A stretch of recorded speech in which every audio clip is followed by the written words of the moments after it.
everyone, and welcome back to the CBS Colorado Sports Office alongside CBS Colorado Sports anchor Rod Mackey. I'm Michael Spencer. Glad to have you with us here on CBS News Colorado. Rod, we got some big news involving the captain. Oh, captain, my captain, Gabriel Landeskog. This is so exciting. We knew this was coming over the last couple of weeks. It's been trending that way, which is interesting because for a while it looked like another season gone by. Will he ever play? Probably not. Now it's looking like not if, but when, and when will likely be this weekend for the Colorado Eagles in Loveland.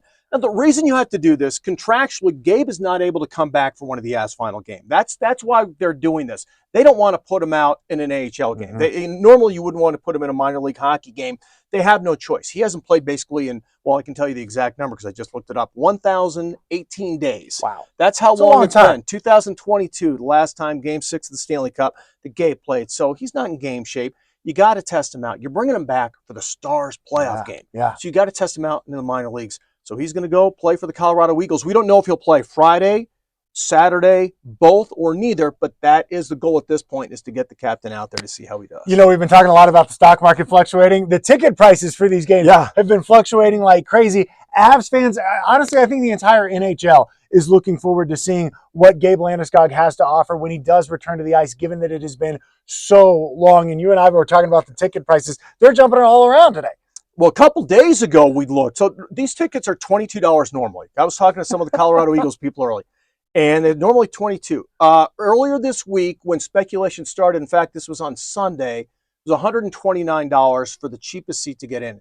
This morning, they were at $350 and $290. Now they dropped a little bit. What do we got? About we got $150 now? $88 to get in and stand, $187 to sit. They're just doing this. I think it's just what people think. We don't know.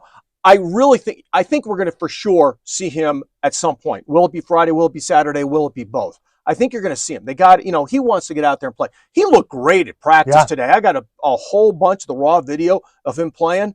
I mean, he looks better and better every time he's on the ice. It's exciting. And it's so exciting. And he is jonesing to get back out there, especially with the playoffs right around the corner.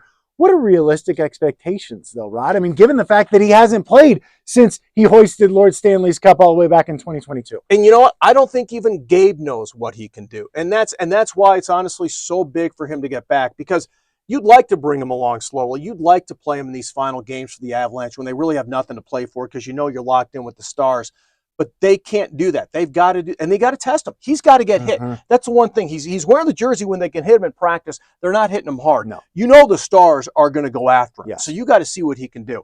But the boost that he will give that team for Game 3, which will be the first game here at Ball Arena, I can't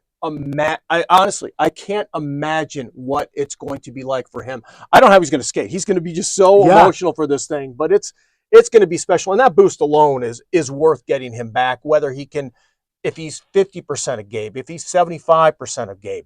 I don't know. No one, I don't think, knows what he can do. But boy, getting him back on the ice is going to be such a huge deal for the Avalanche. I was going to say, we're excited about it. His teammates are excited about it. He is really excited about it. And what a ride this has been for him. You saw some of the behind the scenes footage where he's crying in the tunnels of Ball Arena because he's so emotional that he couldn't be back out on the ice for the home opener this year. I just think hats off to Gabe Landeskog for everything that he has been through, trying to get his body back to this. And if you remember, when he had this surgery a long time ago, he said, look, I'm going to be back. And there were a lot of people, including yours truly, who didn't think that was possible. But he has proven all along, he has stayed true to that message. And this is going to be quite the sight. And if he does return in the playoffs, that is going to be awesome. Cannot wait. Remember also, at the beginning of the season, he was talking about, at the end of last season, he was talking about when he wanted to be back. He thought he was going to be back. And then midway through this season, he said, I'm done making predictions. I mean, the frustration, you saw it in the video, the behind-the-scenes stuff. If you haven't seen it, it really is a tremendous thing what they've done. We had those guys actually come in on All Access and talk to us about all the work they've done behind the scenes. Although Eric Johnson didn't like it. You hear Eric Johnson say, we got to get these cameras out of here. They're following Gabe all over the place. You do this much work, you have this much film, you've got to have a good ending to this story. Let's have that be this weekend and then against the Stars. And, it'll be interesting to see this, Michael, too. Will you play him Game 1 and 2 in Dallas? Right. Or will you wait till he comes back here to Ball Arena for Game 3? A lot to keep track of. We know you, Romy, and the rest of the gang back here in the sports office will do that for us, and we will have you covered on CBS News Colorado and CBSColorado.com.